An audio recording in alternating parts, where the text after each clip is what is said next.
श्रीमद् कुंज विहारिणे नमः। श्री स्वामी हरिदासो विजय तेतराम। श्री युगल सरकार की कृपा से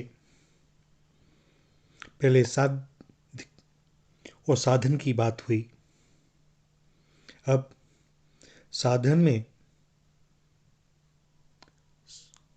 होने वाले जो विघ्न होते हैं, आज भगवत कृपा से उनकी चर्चा। साधन में प्रवृत्त होना बड़ा कठिन होता है और साधना के पूर्व साधक को सत्संग का आश्रय लेना चाहिए, क्योंकि बिना सत्संग के साधक की अपने साध्य में रुचि नहीं हो पाती। आवश्यकता है साध्य के प्रति रुचि तैयार करने की। जब रुचि तैयार हो जाएगी तो चाहे कितना ही दुस्साध्य साधन क्यों ना हो, फिर साधक घबराता नहीं है। तो भैया, जब हम साधना करते हैं तो हमारे मूल स्वभाव में जो दोष आ चुके हैं, वही साधना में सबसे बड़ी बाधा होते हैं। तो इन्हें हमें चिंतन करना होगा, समझना होगा। आज दास जो चर्चा कर रहा है, श्री युगल सरकार की कृपा से हम सबको अपने भीतर झांक कर देखना है और उनमें हमारे अंदर जो भी अवगुण हमें दिखाई दे, उसको दूर करने की चेष्टा करनी है, क्योंकि हमें सद्गुणों की, सद्विचार की और सत्कर्मों की साध्य की प्राप्ति के लिए बड़ी आवश्यकता है। तो भैया, साधना के विघ्न प्रमुख रूप से यह कहे जाते हैं और हमें अपने अंतर को टटोल लेना है एक बार पूरी तरह से। आहार दोष, अस्वस्थता, आलस्य, प्रमाद, पुरुषार्थहीनता, अश्रद्धा, कुतर्क, अधैर्य, अनिश्चय, संशय, असंयम, असहिष्णुता, अपवित्रता, प्रसिद्धि, स्वयं को पुजवाने की इच्छा, यश और मान की चाह, घृणा, द्वेष, निर्दयता, दुराग्रह, चपलता, परदोष दर्शन, पर निंदा, पर चर्चा, भारी वेशभूषा, विवाद या शास्त्रार्थ, अपने शरीर के आराम की चाह, विलासिता की वस्तुओं का संग्रह, दूसरों से सेवा कराने की प्रवृत्ति, लोक रंजन में रुचि, कुसंग, साधना के प्रतिकूल या साधना के लिए अनावश्यक साहित्य का अध्ययन, अपने माता पिता और गुरुजनों का तिरस्कार, शास्त्र और संत के वचनों में अविश्वास, भजन में लापरवाही, सर्वथा कर्म त्याग, दूसरों के साधन और लक्ष्य के प्रति लोभ, दूसरे के साध्य, साधन और धर्म से द्रोह, साधना का अभिमान, ब्रह्मचर्य का खंडन, विपत्ति में घबराकर और संपत्ति में फूलकर अपने कर्तव्य को भूल जाना, किसी व्यक्ति, स्थान और वस्तु विशेष में ममता, आश्रम वगैरह की स्थापना और अपने लक्ष्य को भूल जाना। भैया, हमें देखना होगा कि बुरी कमाई का, चोरी के पैसों का, दूसरे के हक का अन्न हमारे पास ना आने पावे। खान पान, परिश्रम, व्यायाम और नियम के द्वारा हम शरीर को निरोग रखें। आज का काम कल पर और अभी का काम बाद के लिए न छोड़ें। करने योग्य कर्म का त्याग और न करने योग्य हानिकारक कार्यों को न करें। हमेशा उद्योगशील और पुरुषार्थी बने रहें। प्रारब्ध को दोष लगाकर सत्कर्म और भजन से अपने चित्त को न हटावें। भगवान पर, उनकी करुणा कृपा पर, उनकी महान शक्ति पर, आत्मा के अनंत बल पर और अपने पुरुषार्थ पर हम श्रद्धा रखें। किसी से भी व्यर्थ का तर्क ना करें। धीरज को छोड़कर साधना का त्याग न करें। हमारे मन में यह निश्चय होना चाहिए कि हमें साधना में सिद्धि मिलेगी ही या सिद्धि प्राप्त करके ही छोड़ेंगे। मन में हम किसी संदेह को ना आने दें। अपना काम हम अपने हाथ से करें, शरीर से परिश्रम करें, झूठ ना बोलें, कड़वी बातें ना कहें, किसी को चुगली ना करें, किसी को श्राप ना दें, हित की बात कहें और व्यर्थ चर्चा किसी से भी ना करें। ना ही हम व्यर्थ में बोलें ही। मन के विषाद, क्रूरता, चंचलता, अपवित्रता और व्यर्थ चिंतन आदि दोषों का त्याग करके मन को संयमित रखें। हमारे चित्त में कभी शोक विषाद ना हो, हम किसी का बुरा ना चाहें, चित्त को भगवान के ध्यान में लगावें। मन के अंदर द्वेष, वैर, क्रोध, हिंसा, काम आदि अपवित्र वृत्तियों को न रहने दें। मन के द्वारा विषयों का चिंतन न करके केवल श्री भगवान का और भगवत संबंधी साधना का चिंतन हो। कम बोलें और कम ही संसार का चिंतन करें। अपनी इंद्रियों को विषयों में जाने से रोकें। जन्म, यज्ञोपवीत, विवाह, कर्ण छेदन और श्राद्ध आदि में बहुत अधिक अनावश्यक खर्च ना करें। गहने कपड़ों में भी बहुत खर्च ना करें। भोजन का संयम रखें। मांस, मद्य आदि का सर्वथा त्याग करें। अपवित्र और झूठी चीजें न खाएं और ज़्यादा भी न खाएं। स्वाद के लिए रोग पैदा करने वाली चीज़ों का, वस्तुओं का सेवन न करें। नशा न करें। खर्च सभी बातों में कम करें, क्योंकि अधिक खर्च करने वाले के धन का अभाव होता है और उसे धन की चाह बनी रहती है, और ये चाह उससे ये इनके प्रकार में कुछ ना कुछ पाप करवा ही देती है, जिसके कारण साधना नहीं बन पाती। हम अपनी आवश्यकताओं को जितना घटा सकते हैं घटावें। किसी की देखा देखी ना करें, बहुत शांति मिलती है।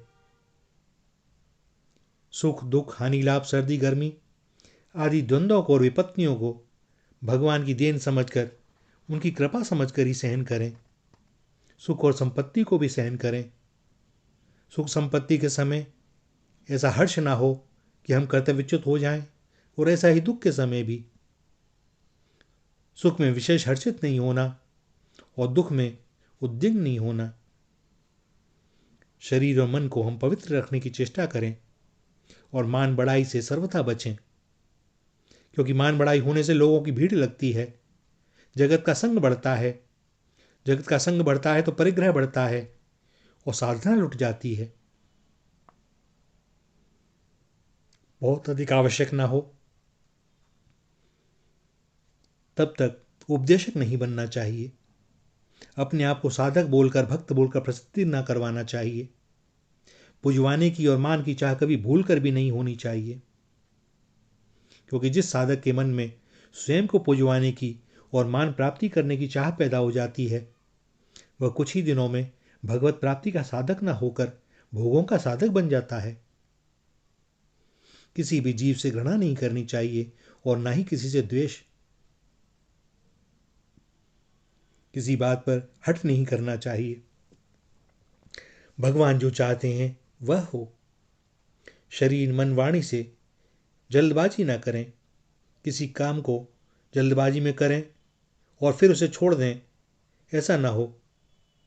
किसी की बातों को सुनकर, व्याख्यान को सुनकर, पुस्तक को पढ़ते ही बिना सोचे समझे उत्साह में आकर घर द्वार छोड़कर न निकल भागो, क्योंकि ऐसे भागने वाले उत्साह उतरने पर प्रायः पीछे बहुत पछताया करते हैं और कहीं के नहीं रहते। जो कुछ हम करें व्यवस्था, धीरता और नियम के साथ श्रद्धा सत्कार पूर्वक अच्छी तरह करें। न बीच में हम अटकें, न घबरा कर छोड़ें। दूसरे के दोष न देखें, दूसरे की निंदा न करें, पर चर्चा का सावधानी से त्याग करें। हमें तो यह देखना है हम क्या कर रहे हैं, कोई दूसरा क्या करता है उससे हमारा कौन सा उद्देश्य सफल हो जाएगा। भगवान ने हमें यह देह हमारे कल्याण के लिए दी है, तो भैया यहां स्वार्थी होने का मतलब है अपने बारे में चिंतन करना। यह संसार वाला स्वार्थ शब्द नहीं है कि किसी भी तरह से हम सुख भोग लें। यहां तो भैया स्वार्थ का मतलब है कि सब चीज़ों को छोड़ दें, क्योंकि हम भगवान के हैं तो उन्हीं के बारे में सोचें। एकमात्र वे ही हमारे हैं। उनकी प्राप्ति कैसे हो सकती है, उसके लिए हम क्या कर सकते हैं, बस यही चिंतन करना है। यही भगवत प्रेम में स्वार्थ है। ऐसा ना हो कि हम किसी खास तरह की वेशभूषा को धारण करें जिससे हमें कुछ अलग से देख करके, विलक्षणता देख करके लोग हमारी ओर खिंचें। जिस प्रकार साधारण लोग रहते हैं हमें वैसे ही रहना चाहिए।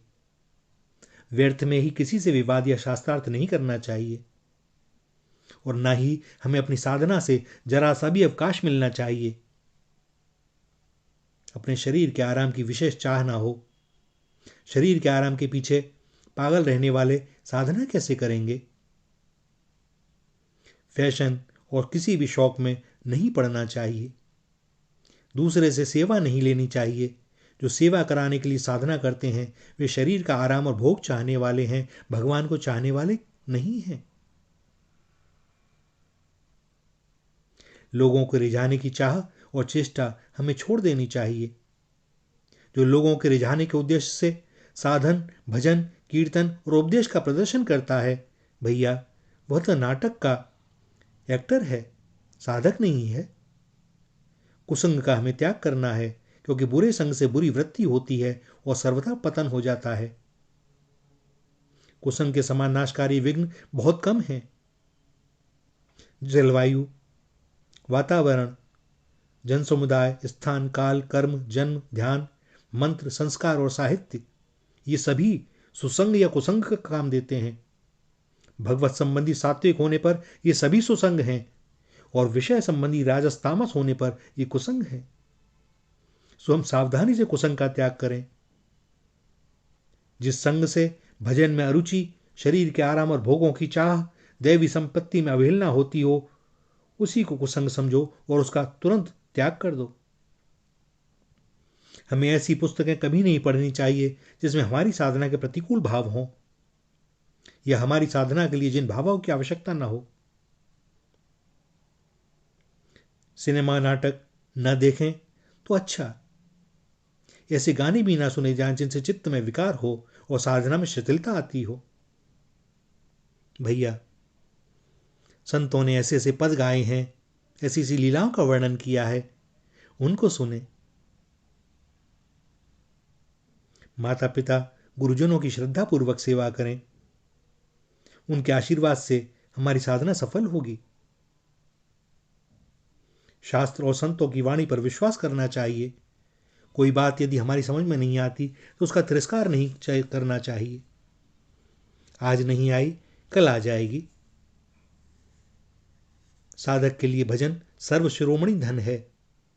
सो जी जान से इसकी रक्षा करें और सदा इसी में लगे रहें।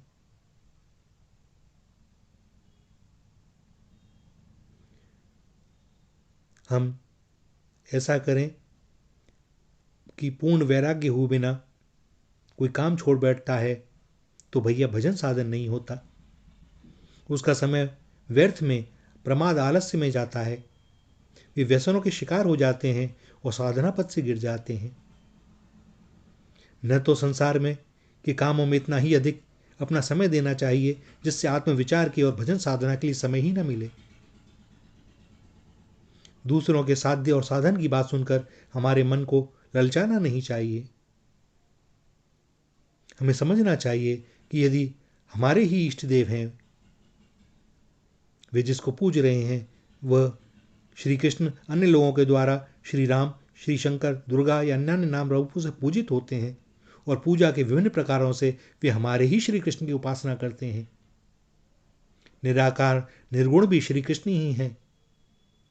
वे ही अचिंत्य, अनिवर्चनीय, सच्चिदानंद घन, सर्वशक्तिमान हैं। इसी प्रकार यदि हम राम, शिव या निर्गुण ब्रह्म के उपासक हैं तो औरों के लिए वैसा ही समझें। हैं तो सब एक ही, परंतु हमारे जो इष्ट हैं, जिनकी हम उपासना करते हैं, जिसकी अपने साधन और इष्ट में सर्वोच्च बुद्धि नहीं होती, उसको सर्वोच्च सत्य की प्राप्ति भी नहीं होती। किसी से विशेष ममता न रखें और अपने लक्ष्य को सदा सर्वदा याद रखें। प्रत्येक चेष्टा अपने लक्ष्य की सिद्धि के लिए ही हो। भैया ये सब मूल रूप से हमारे स्वभाव के दोष हैं, जो जन्म जन्मांतरों से हमारे विषय भोगों में लिप्त रहने के कारण स्वभावतः बड़े प्राकृतिक रूप से हमारे मन और विवेक पर नियंत्रण कर लेते हैं। अब जब थोड़ा बहुत जाग गए तो फिर विचार करें, इनमें से जो भी चीज़ें हैं, जो भी बातें हैं, जो भी अवगुण हैं, और यदि हमें दिखाई देने लगे हैं भगवत कृपा से, संत कृपा से, सद्गुरुदेव की कृपा से, तो भैया हम चेष्टा करें। चेष्टा करने से क्या नहीं होता। करत करत अभ्यास के जड़मति होत सुजान। कुएं से खींचकर बाल्टी जो रखी जाती है या हैंडपंप के नीचे जो घड़ा रखा जाता है, भैया आप देखना, सीमेंट का फर्श होता है बड़ा पक्का, और एक मिट्टी का घड़ा रोज एक ही स्थान पर रखा जाता है और पानी भर के वहां से उठाया जाता है। कुछ समय बाद वहां घड़े के आकार का गड्ढा बन जाता है। कुएं की जगत पर रस्सी के निशान पड़ जाते हैं। भैया अभ्यास से क्या नहीं हो सकता। बस हम तो यह चिंता न करें, सामने लक्ष्य हो और हम चल पड़े। चलते रहना है। हमारे अंदर कोई भी कमी है उसको अपने आत्मनिरीक्षण करते रहना है। बाकी हमारी सहायता के लिए तो वे सब समय हमारे साथ हैं ही। श्री राधा, श्री राधा, श्री राधा।